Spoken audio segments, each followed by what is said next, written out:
We still don't have it.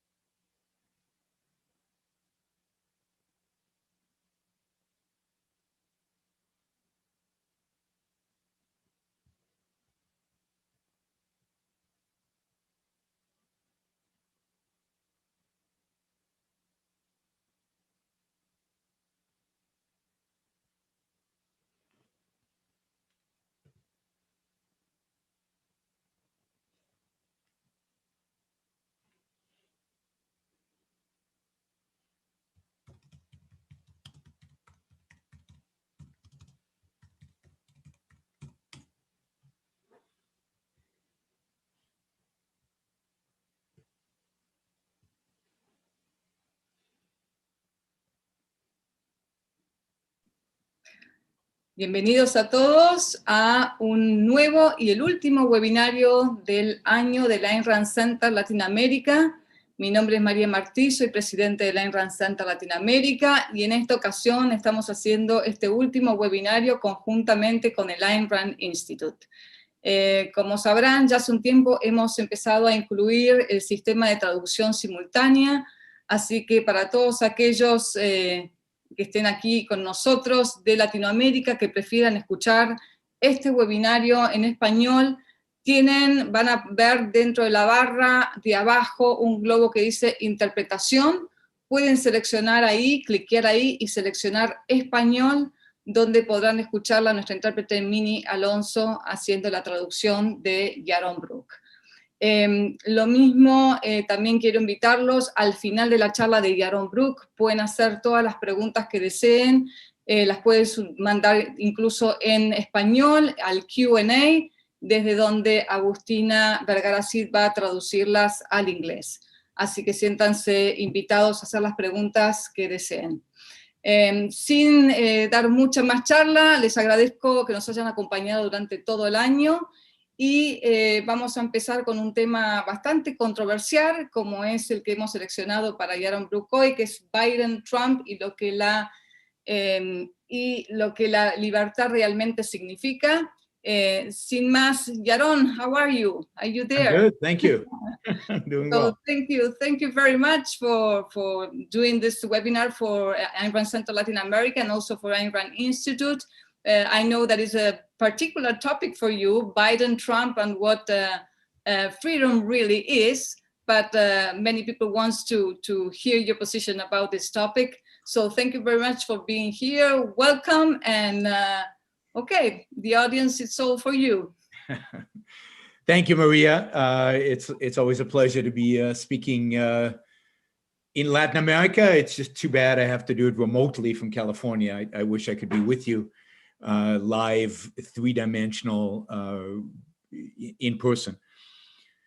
We've just completed maybe the most contentious, at least in modern times, election we have ever seen, and maybe what I think made it so dramatically contentious is not so much the behavior of the candidates themselves, although that one could analyze that in and of itself, but the passion with which people took to this election, the frame of mind in which people entered this election, and indeed still carries to this day. I mean, right now we're sitting at the end of December. It is the 22nd of December. The Electoral College has already voted and voted Joe Biden into the presidency. And yet there is a large group of people, who still are insisting that Donald Trump not only has won this election, but will win this election, that come January 20th, it'll be Donald Trump who is inaugurated as president of the United States for another 4 years. I mean, it is at such a level of tribalism. The delusion has taken over many people who are Trump supporters. And indeed, the thing that has characterized this election more than any other thing is the overt tribalism of both sides, the just unthinking mentality that has supported on both sides an agenda without questioning, without thinking. Now, this is particularly concerning, and this is the relationship to freedom and liberty. This is particularly concerning with regard to those who have become committed to the idea that Trump is somehow a savior of liberty and freedom, or that liberty and freedom will be saved if Trump is defeated. I mean, I hate to break it to you guys, but the reality is that this election will not, in the long run, determine the course of civilization, will not in the long run determine whether we are heading towards liberty and freedom. It might determine the pace, the speed, but neither one of these candidates is a liberty or freedom candidate. One is obviously a leftist who would like to have government intervene in every economic aspect of our lives, or in many of the economic aspects of our lives. But today, with the far left, much more than that, would like to intervene in our ability to speak freely, would like to, the far left would like to intervene in who we hire, how we hire them, the kind of relationship between groups within society. They would like to intervene in every aspect of our lives. So clearly on the left, you do not today have, as a dominant force, a force that is pro-liberty and freedom. So is it the case that on the right, that in the Republican Party, on what is perceived as the right, we have defenders of liberty and freedom? And certainly we don't, not if the right is associated with Donald Trump. We have, again, an administration, a president, and it's a movement dedicated to restrictions on freedom, restrictions on our freedom to trade, restriction on our freedom to move, restrictions on our freedom to speak. We have a clear authoritarian bent both on the left and on the right when it comes to politics, certainly when it comes to markets. Both want to micromanage, both want to centrally plan. We saw this in COVID. They want to shut us down. They want us in our homes. In other words, one way or the other, they want us to follow orders. I mean, look at what Trump did, for those of you jumping up and down. But Trump didn't want, well, first, Trump very much wanted lockdowns in New York City in March. He actually lambasted Blasio for doing it too slowly. But then think about things like the moratorium on rents, the fact that the Trump administration has basically told people they don't have to pay rent until the beginning of the year. And now with the passage of the stimulus package, it's been extended for another month. That is central planning. That is redistribution of wealth on a large scale that you would expect of the traditional left. And now you're getting it from the new right. If you think about Trump and Biden, there is no Thomas Jefferson here. There is no John Adams. There is no George Washington. There are no fighters or believers in the cause of liberty, the cause of freedom. Now, I'm not saying, nothing of what I've said means that you shouldn't have voted for this guy or should have voted for that guy. My point is that that's not the issue.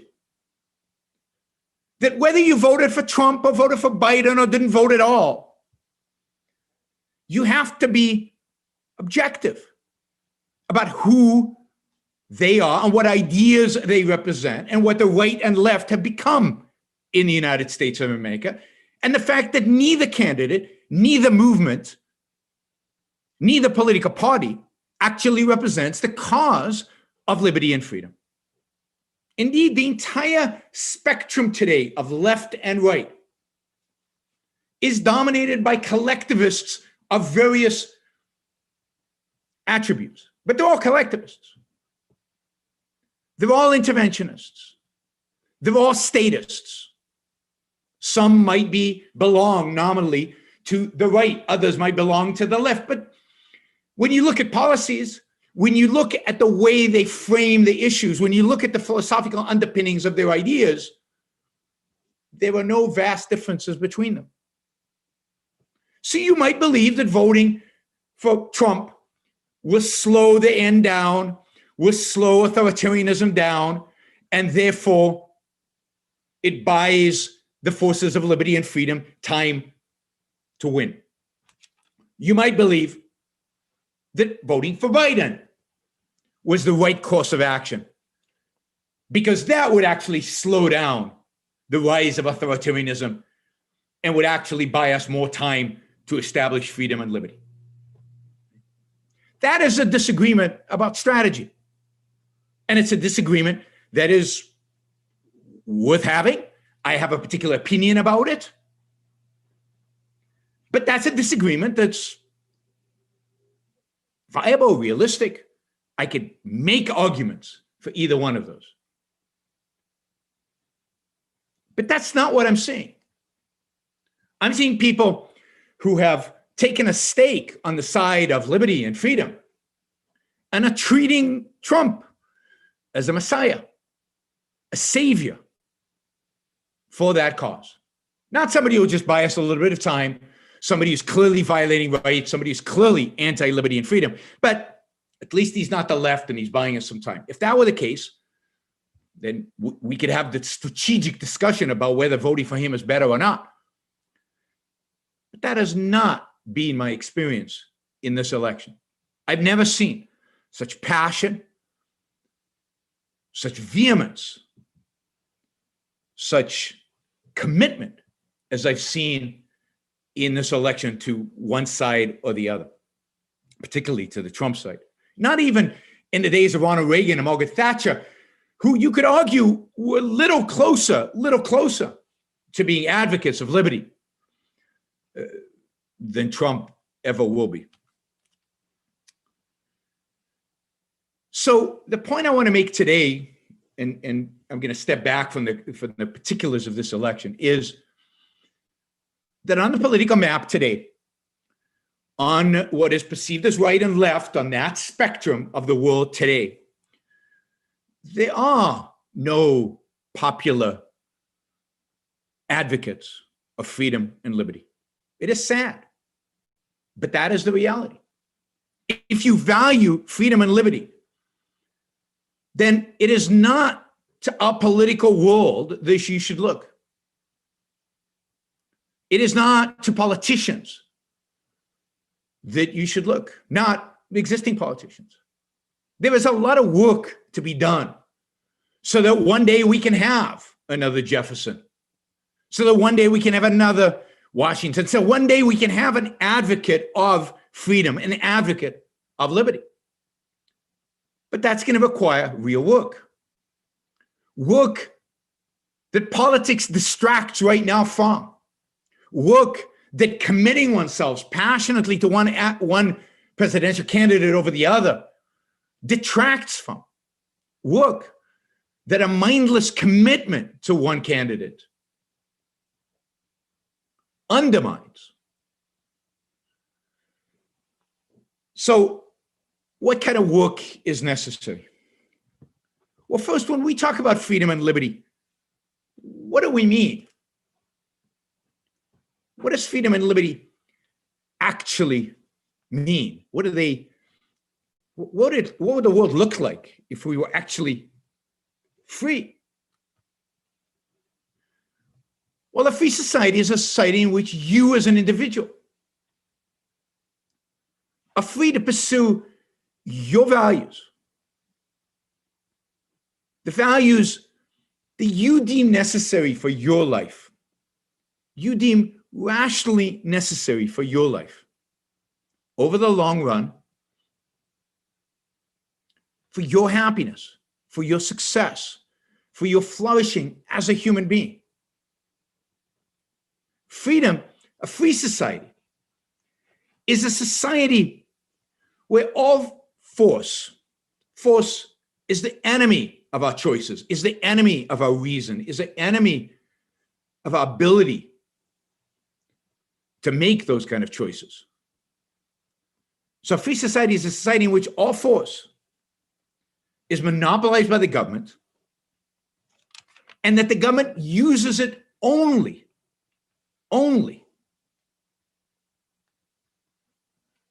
to accomplish the preservation, the protection of our rights in an objective manner through objective procedures. So a proper government is a government that protects our freedom, that protects our ability to act in pursuit of our values, that protects our ability to think, to speak, to live in pursuit of our individual happiness. A proper government doesn't constantly tell us what we can and cannot buy, from whom we can or cannot buy it, what price we can or cannot buy it at. It doesn't tell us who we can and cannot employ and under what conditions and how much we should pay them. It doesn't tell us who we can marry, who we can sleep with. It doesn't tell us what we can and cannot do with our own bodies, what we can and cannot say, what we can and cannot print. A proper government in a free society steps back. It protects our liberty.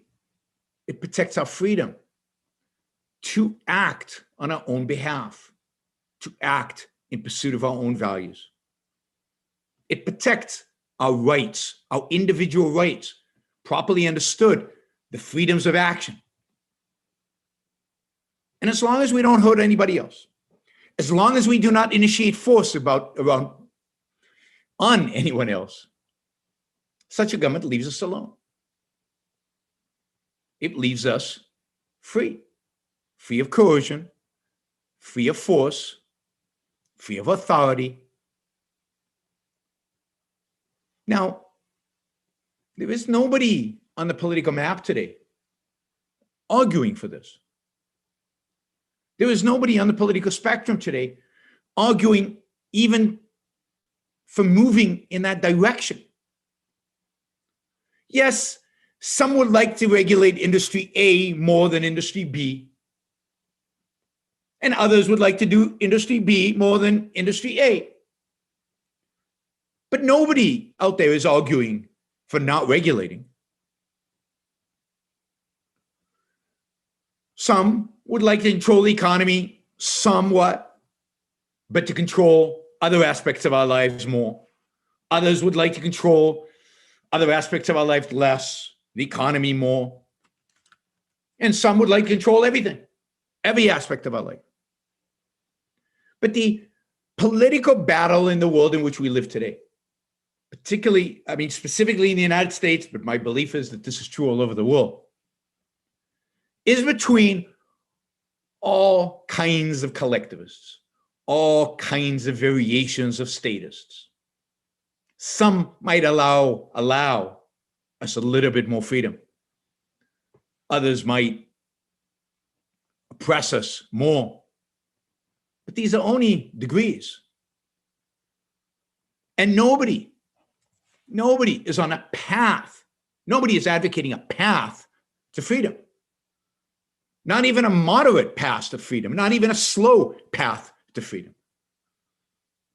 You can see this in, conservative government in the UK, the United Kingdom, that is locking everybody down in their country, but is also embracing a Green New Deal and embracing socialized medicine, reinforcing the existing socialized medicine, growing it, building it even further. So yes, you could make an argument that better than the left, but a little bit. And over the long run, we know that they're not advocates for freedom. They're not moving us towards liberty. They're moving us towards socialism, just slower. So the first thing we have to do is just tone the debate down. Because this is not about serfdom or freedom, because there is no side of freedom here. This is about disagreements about the rate in which we achieve serfdom, at which we achieve authoritarianism, which we achieve fascism or socialism or some variation of statism. But that's where we're heading. If nothing changes, that's where we're heading. And the energy that we should be devoted on the foundations of freedom. Freedom is very, very rare in human history. Very rare. Even the limited freedom and the declining freedom we have today, we're freer today than almost at any time in human history. And 99% of human history, we are being unfree. It's only the last 250 years since the Enlightenment that this idea of freedom even exists. It's a rare phenomenon that happens very infrequently and can be stomped out relatively easily. Well, we should be devoting our energies, our efforts, is to educating people about freedom, about its value, about where it comes from, and the ideas that are necessary to maintain it. So I want to say a little bit about what we should be focusing on rather than the constant barrage of passionate, endless politics and political debate and discussion and fights and arguments. What are the ideas that freedom rests on? And how do we get those ideas out there into the culture? How do we educate people about the ideas? Freedom is not in the hearts of all men, as George Bush once said. Freedom is not self-evident to people, as I think many libertarians think. Freedom is a massive achievement. The idea of freedom is a massive achievement. And then the implementation of freedom is an achievement on top of an achievement. And we should use the fact that we still have some freedom in the world in which we have today to advocate for it, to educate people about it. Freedom rests on deep philosophical ideas.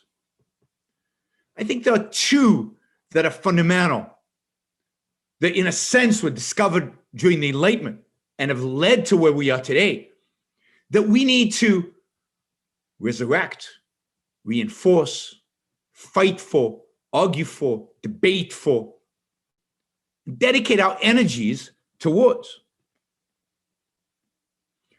The first idea, and maybe in a sense the most important idea, is that men are capable of knowing the world around them. That reason is our tool of knowledge, of cognition.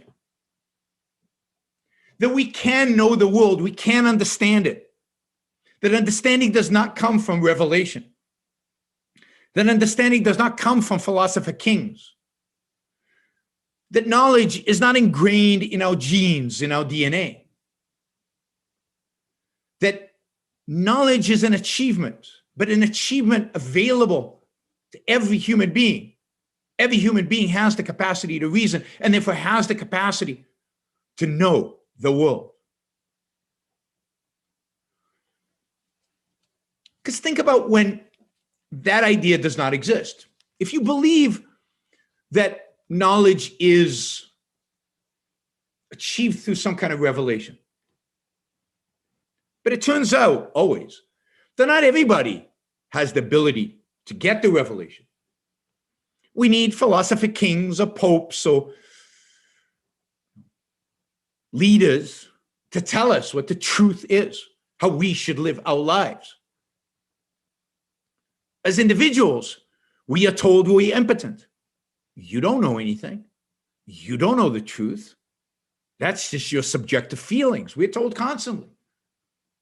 Well, who said that you're right or that idea is right. There's a rejection of evidence, a rejection of reason, a rejection of facts, because they believe truth comes from another dimension. Truth is only available to experts.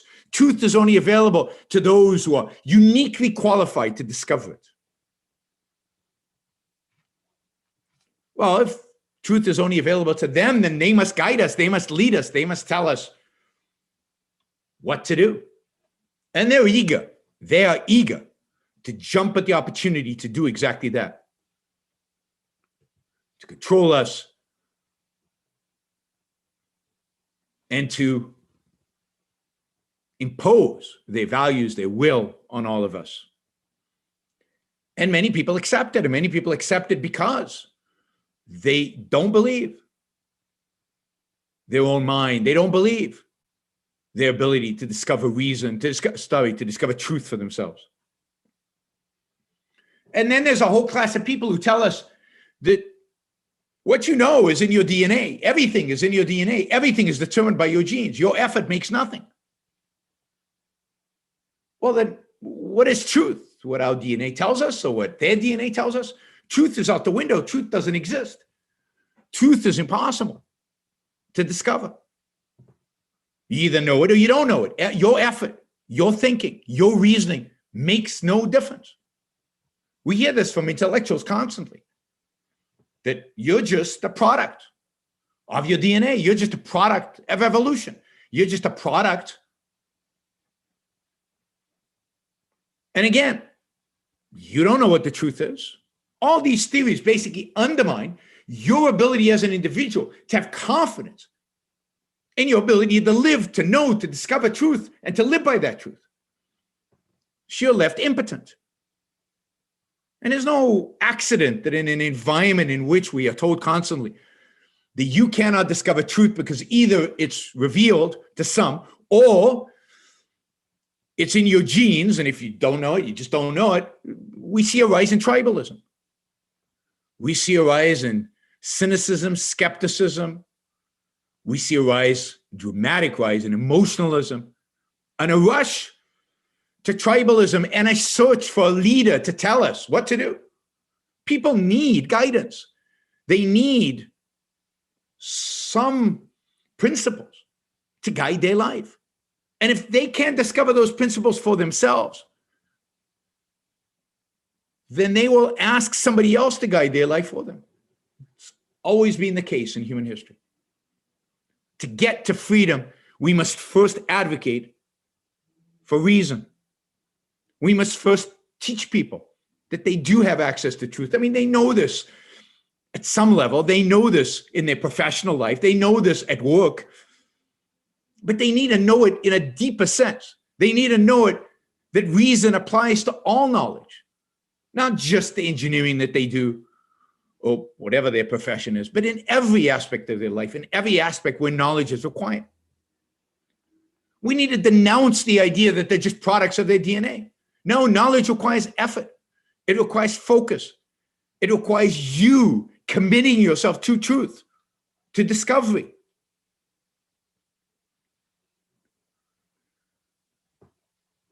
So people need to understand that they have the means to live well, to achieve their happiness, to discover their values. So one, they have to know they can do it.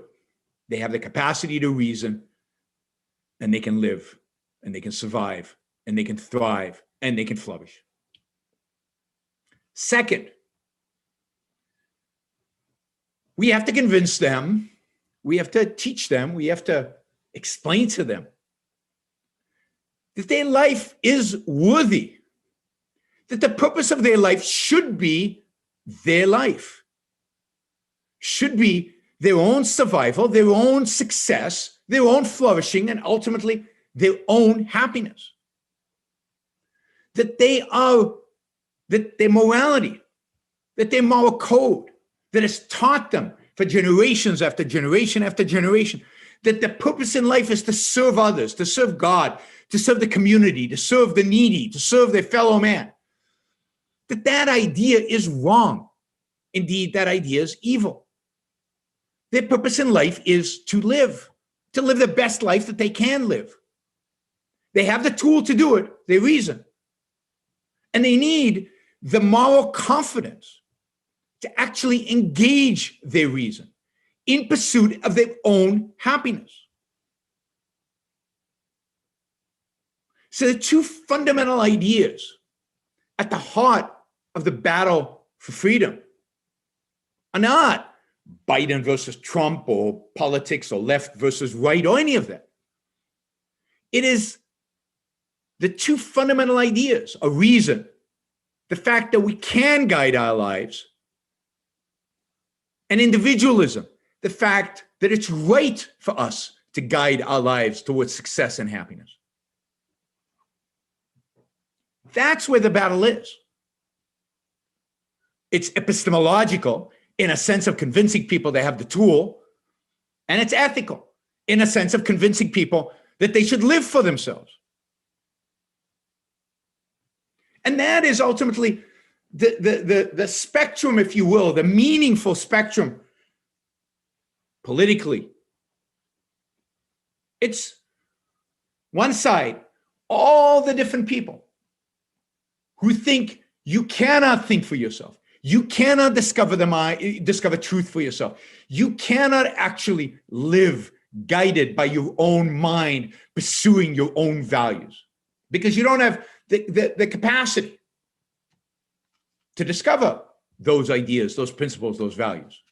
So all the mystics are on one side. And on the other side is reason. Other people believe that you have the tool to discover truth, that you have the tool to make choices for your own life. That's the spectrum. And then the people in between that think, oh, some truths you can discover and some stuff, and reason is sometimes good, but not always.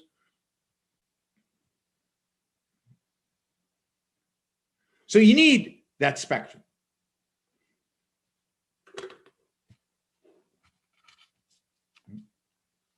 That's the spectrum that is meaningful. Mystics, reason-based. And if you think about mystics, you can see it on the left and on the right today. Well, the right has religious conservatives and religious, people of all kinds, including, President Trump, who I think has a really bad case of primacy of consciousness, which is a form of mysticism ultimately. Detachment from reality. And then on the left, the mystics, the mysticism and environmentalism, the complete irrationality and mysticism of the anti-racist, the so-called anti-racist of critical race theory. And you can go to postmodernism and all that. Irrationality on one side, rationality on the other side. That is a meaningful spectrum. It's not left and right. Irrationality, rationality. We are on the rational side. We need to fight for the rational side. The second spectrum is individualism on the one side and collectivism on the other. Who does your life belong to? What is your moral responsibility? Your own happiness or sacrifice to everybody else? That's a spectrum. Individualism on one side, collectivism on the other side. That is a spectrum worth fighting for. Fighting for the side of individualism. Now, of course, politics matters because politicians have an immense impact on our lives. We should care about politics because of that. It determines the scope of our freedom. But think about it. Collectivists and mystics are never going to be pro-freedom. Not fully, not really. They might be pro what seems like freedom for a while because it serves some other purpose. But collectivists and mystics are ultimately authoritarian. The more collectivist, the more mystic, the more authoritarian they are. The more they want to be told what to do. Their leaders want to tell you what to do.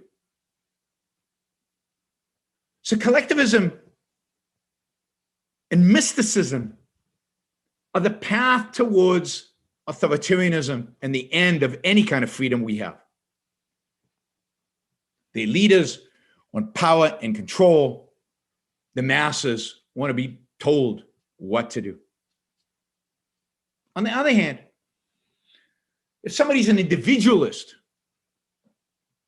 and an advocate or of reason, somebody who knows that rationality is the path to truth, then they trust their own mind. It doesn't mean, when I say trust your own mind and discover the truth, it doesn't mean that every truth you have to, in a first-handed way, discover. It means that you have a tool to do it. And you can then refer to experts and analyze what experts are saying or telling you, evaluate them. You have the tool to evaluate what the experts are telling you. I mean, we all go to doctors. We don't expect to know everything. But when I go to a doctor, I don't go to a doctor blindly.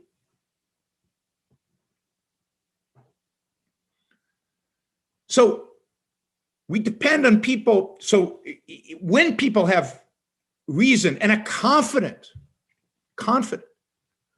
in their own ability to live a good life, to discover truth, to discover the values that are going to lead to their own happiness, and they believe that that's a worthy cause, people like that don't want mother government on their shoulder telling them what they can and cannot eat, what they can and cannot drink, what drugs they can and cannot take, when they can get a vaccine. They demand to be left alone. They demand their freedom. They demand their liberty. They demand to make decisions for themselves. People who respect reason and people who respect their own life and their own happiness will be free people because they will not tolerate anything else.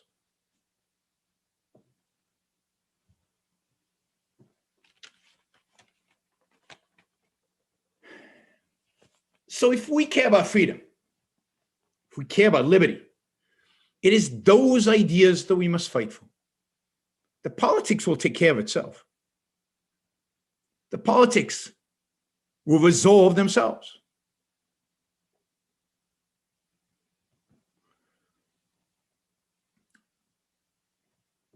Now, so in my view, our focus should be on education. Our focus should be on philosophy. Our focus should be on ethics. Our focus should be on undoing the damage that hundreds of years of bad ideas have done to the culture. The freedom we have today is dependent on one short, brief period of a more rational philosophy that was embraced in the Enlightenment. But philosophically, that is dead a long time ago. We're still living on the fumes, on the intellectual fumes of the Enlightenment. Ayn Rand, though, has given us a philosophy, an integrated system that grounds the ideas, the better ideas of the Enlightenment on solid footing, with solid foundations. She provides us a proper moral defense of freedom, of capitalism, of individualism, a proper philosophical understanding of the role of reason in human life. We have no excuse today not to be fighting for freedom on philosophical ground. The tools are there. The tools have been granted to us. In Atlas Shrugged, in The Virtue of Selfishness, in Capitalism, Not Known Ideal, in Ayn Rand's brilliant philosophical writings and her novels.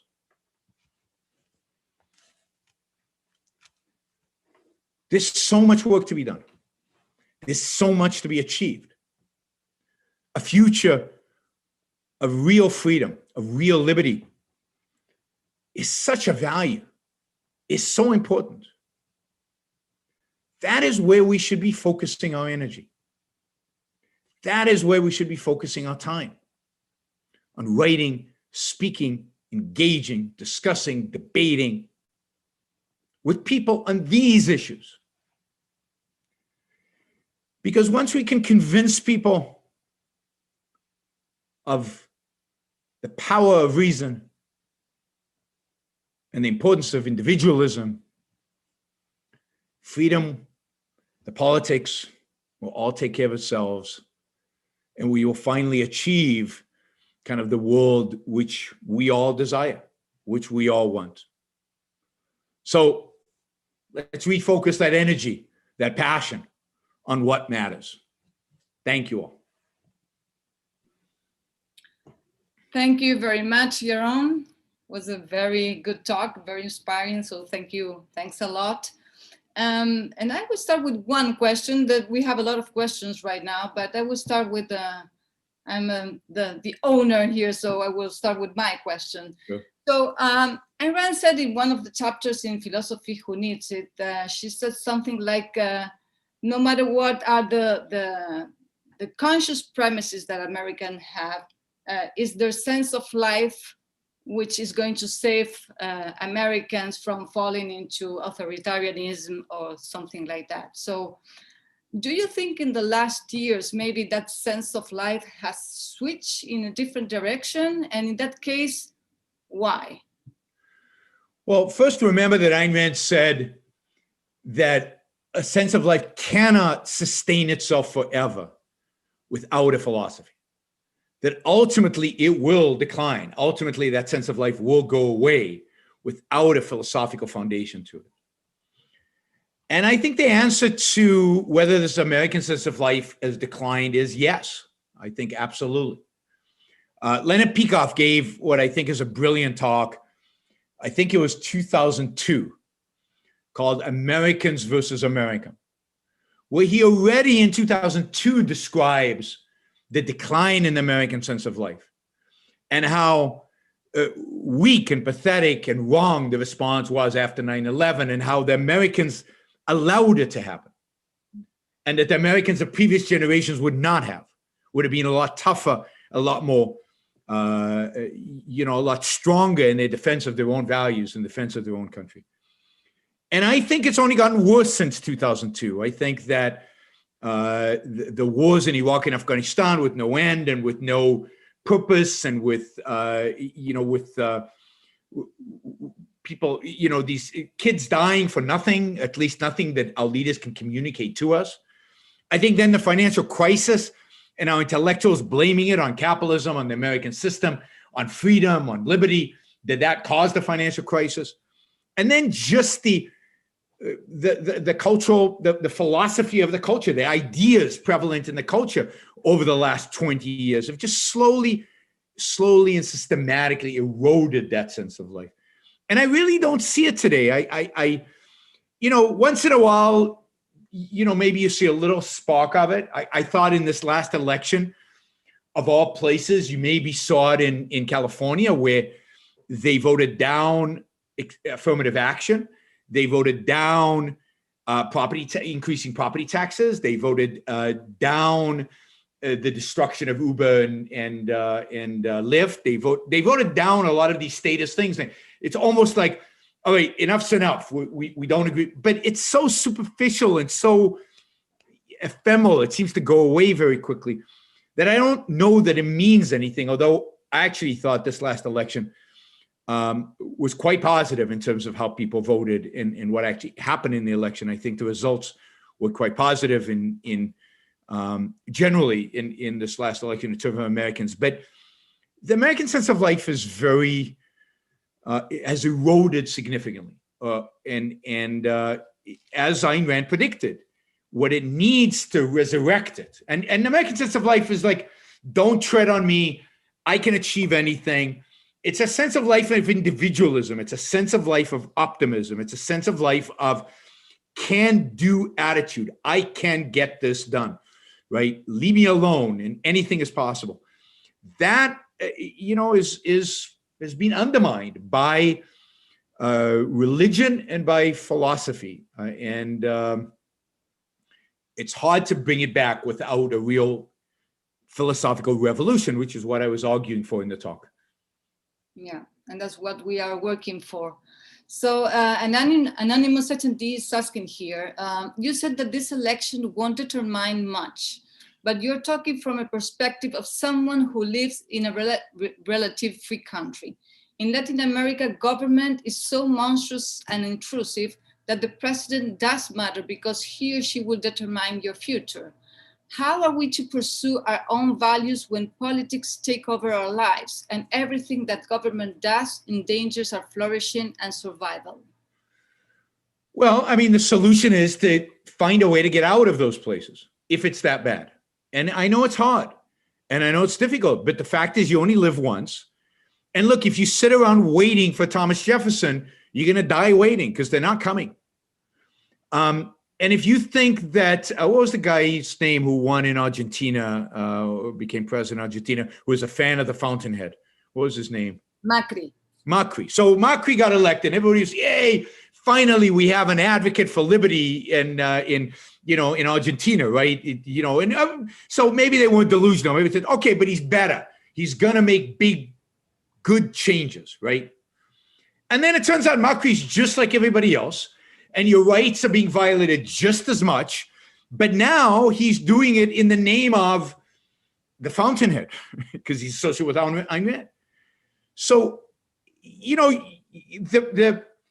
without changing the fundamental beliefs, without changing the fundamental ideas, it's almost impossible to find a good person to run for president. It's almost impossible for that person to win. And then if he wins, it's almost impossible for him to get anything done because now he's dependent on an entire bureaucracy, which is committed to statism. It's very, very hard to do. I mean, the only example I know it was done in any kind of dramatic fashion in this, is Margaret Thatcher in the UK, who came in with an agenda, fought for it, was undermined at every opportunity, but fought for it in spite of that and got a lot done. And even she didn't get that much done. And you can see the United Kingdom drifting back towards statism a generation later, right? It didn't last that long, whatever she did. You're seeing it Chile, talk about Latin America. Look at Chile right now. So Chile got kind of the free market revolution they wanted, right? Not all the way, not as good as we'd like it to be, but pretty good. It went from being the poorest country to the richest country in Latin America. And now the Chileans don't want that anymore. They don't want freedom. They want a new constitution. The new constitution is going to be statist and socialist or fascist or who knows what it'll be, but it's not going to be free. So even a country like Chile, which has seen what poverty and socialism does, was seeing the consequence of capitalism, is going back towards statism and collectivism and socialism because they never built up their fundamental philosophical ideas in the culture. And I know it's hard and I know it takes a long time, but that's why I don't have any shortcuts. There are no shortcuts in life. All of us, every single one of us would love to live in a capitalist world, but we're not going to, not anytime soon. And the question is, if you're going to engage in an effort to try to change the world, what should you focus on? And you shouldn't be focusing on Republicans versus Democrats or this authoritarian president in Argentina versus that authoritarian president. I mean, you might have a preference, but don't exert too much energy because it doesn't matter that much. I agree.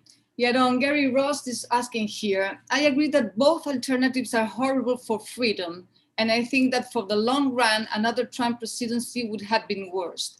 My question is, do you think the fact that many more Latinos voted for Trump than expected is a sign that Latinos are not necessarily left-leaning, but vote Democratic, given the anti-immigration rhetoric of the right?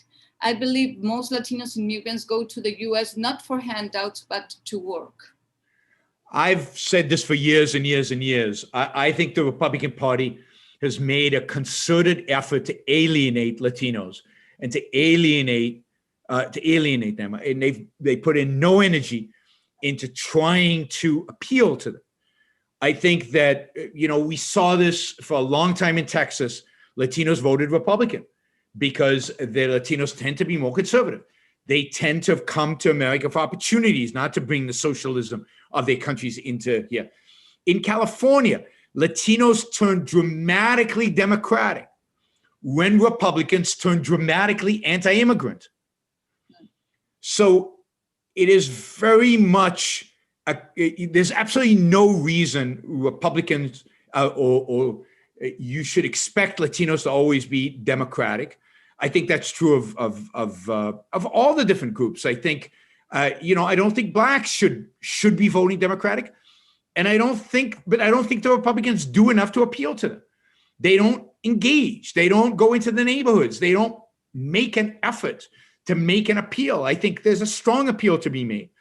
Now, again, I am not enamored with Republicans, Democrats. That's not where the focus should be. It should be on freedom versus lack of freedom. And the Republicans have to shape up.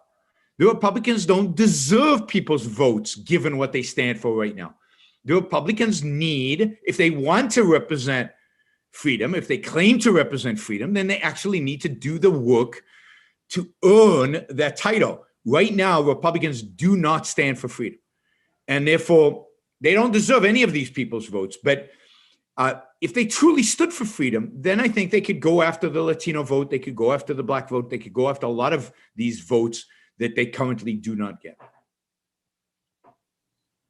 Yaron, you mentioned Macri and the fountainhead, but there's a question here. It says, I heard that Trump has been influenced by Atlas Shrugged. What do you think of that? And to which point do you think Trump is closer to Rand's philosophy than Biden? And it's true that in Latin America, there's a lot of people trying to engage Trump with objectivism and Ayn Rand. So what would you answer to that? So there is zero evidence that Trump has ever read Atlas Shrugged or knows of its existence. All we know is that he might have read The Fountainhead. He at least knows the story of The Fountainhead. Who knows? He might have seen the movie. After all, it's about an architect and Trump is a developer. He might have, so he knows something about The Fountainhead. But he has not read Atlas Shrugged and he's not read the rest of Ayn Rand's literature. There is nothing about Donald Trump that is like Ayn Rand. There is nothing about Donald Trump that is like an Ayn Rand hero. Donald Trump would be an Ayn Rand villain. He would be one of the crony, manipulative, anti-philosophical, anti-principle, anti-ideological villains that she has as businessmen in Atlas Shrugged. Think about all the businessmen who are the villains in Atlas Shrugged. That's much more like Donald Trump than anything else. Now, who is more similar, Biden or Trump, to Ayn Rand's philosophy? Neither. Not if you respect reason. Not if you respect individualism. Not if you respect reality. Donald Trump, for example, I think, is a primacy of, Ayn Rand has this distinction between primacy of existence and primacy of consciousness. Primacy of existence says that existence exists independent of your wishes, independent of what you think, independent of what you would like it to be, of your emotions. But this election is a great example of the fact that Donald Trump does not care about facts, does not care about reality, does not care about what's actually happening. All he cares about are his emotions. And he thinks his emotions somehow shape reality. And by the way, we saw this from day one of his presidency. I mean, one of the first conflicts we had when he was elected president was he claimed that more people were in his inaugural address than in any other president. And he brought satellite photos. And clearly the evidence was no, there weren't that many people at his address. It didn't matter to him. He continued to insist on it. He continued to fight for it, even though all the facts of reality went against it. And you see it over and over and over again in his presidency, the rejection of facts and reality. That kind of mentality, philosophically, that attitude to metaphysics, is as far from Ayn Rand as you could be. Donald Trump is a pragmatist, a committed pragmatist. If it works, it's good. It has nothing to do, no principles, zero principles. And he will admit to that. He doesn't believe in principles. Again, Ayn Rand believed in principles. Now, even if you take his economic policy, him calling up CEOs and telling them where they should put their plans, him controlling the entire distribution of COVID vaccines, this whole warp speed. The only part of warp speed that was good is the part that reduced regulations and got the FDA to approve it faster. And even that was way too slow. I mean, just that would disqualify him from being closer to Ayn Rand. So the whole control, look at the stimulus bill that's just been passed, $900 billion. And Trump thinks it's too small. He wanted a bigger stimulus bill. How is that closer to Ayn Rand than Biden? In principle. Now the numbers might be, Biden might have wanted 2 trillion and Trump would have wanted 1.5 trillion. So he's closer in that one. But that's in a principle sense, in the sense of viewing the role of government or thinking about how to shrink the role of government. Biden and Trump are not in principle different. And certainly Trump is not closer to Ayn Rand in any meaningful way. And I'm not even talking about the authoritarian nature or his desires. He couldn't get away with it because of our system of government, but his desires, and again, his attitudes towards facts, his attitude towards truth, his attitudes towards capitalism, towards freedom, towards trade, towards free trade, his attitude towards free countries versus countries like Russia or North Korea or Saudi Arabia. None of that is anywhere near Ayn Rand. I mean, we could go policy by policy and I'd show you the dramatic chasm between his views and Ayn Rand's views. Talking about policies, there's a question here. Don't you see a reason why someone would vote for Trump? For example, fossil fuel workers. If they vote for Biden, they are voting for their own destruction, given Biden's plans to reduce fossil fuels dramatically. I said early on in my talk today, and I've said a million times, of course, I see reason why people would vote for Trump. And you gave some good reasons for why people would vote for Trump. I mean, and some people might disagree with my approach to strategy in terms of how bad I think Biden will be versus how bad I think Trump will be. I mean, we can disagree about these specific evaluations. And certainly, if you're in an industry that you know the left is going to target, and you're in, and Trump is, relatively speaking, left you alone, relatively, not completely, relatively left you alone, then sure, I can understand it completely. I can understand why certain businessmen have voted for Trump, lots of people, I can understand why they vote for Trump. What I don't understand is people who try to view Donald Trump as God's gift to freedom lovers, or why people view Trump as perfect, as the embodiment of freedom. People who view Trump as the greatest president we've ever had. I mean, this is all things that I've been told that people actually hold. Or people that think that if Biden gets elected, the world will end. And if Trump gets elected, all of that, I think, is wrong. On the concrete, who do I choose right now? Yeah, we can disagree, and it's completely legitimate to disagree about those things. And we're going to have different perspectives. And I've said often, making predictions about the future is super risky business. And it's hard business. And we're likely to disagree about the future and about the path to the future and about what happens in the future and about what the best way to get there strategically in terms of politics. This is why I'm going to fundamentals. What we should be doing is advocating for something we know will lead to freedom. And that is the ideas of reason and individualism. That is the only way we will get there. The politics, who knows how you get there exactly. So Yaron, you have 2 more minutes left and a lot of questions, so probably we will need to repeat this webinar. Not surprised. But Jose is asking here, don't you think that socialism is being redefined by alt-rights to something like anti-God, anti-nationalism, sorry for my pronunciation, kind of thing? Well, I mean, socialism historically has been relatively secular and has been internationalist rather than nationalist. But look, it's not that everything the alt-right says about the socialists is wrong. Much of what they say is right. It's that the alternative that they offer is just as bad. It's just as collectivist. It's just as statist. It's just as anti-human life. So socialism is awful. Socialism is terrible. There's nothing good about socialism either in theory or in practice. And it needs to be, it needs to be rejected. But if you're going to reject it, you have to have an alternative. And that alternative has to be better. And what the alt-right presents is an alternative just as bad, if not worse. I agree. Yaron, one more thing to finish this webinar. There's a lot of Trump worshiping going on in Latin America. They hold him as a savior. Do you think this is dangerous for the future, since Latin Americans could potentially elect their own Trump in the future?